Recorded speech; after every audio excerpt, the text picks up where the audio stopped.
Здравейте, мили деца! Аз съм умната лисичка. И днес ще се разходим във вълшебния свят на горските животни. Готови ли сте да се забавляваме и да научим някои страхотни неща за тях? Нека започнем! Вижте тази сладка лисичка, точно като мен. Лисиците са известни с това, че са много ловки и находчиви животни.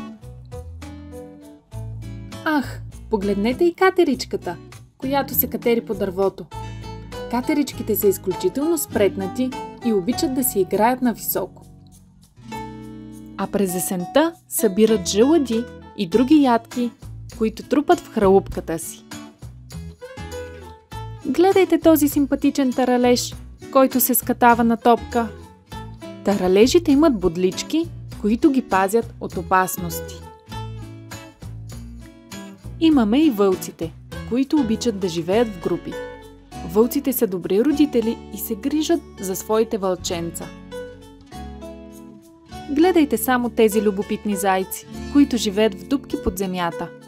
Зайците са много бързи и имат остри ушички, които им помагат да чуват опасности. О, погледнете каква сладка сърничка! Сърничките са известни със своята нежност и грациозност. Могат да се придвижват тихо и неуловимо в гората. Гледайте само тези мечки, които се гушкат в гората.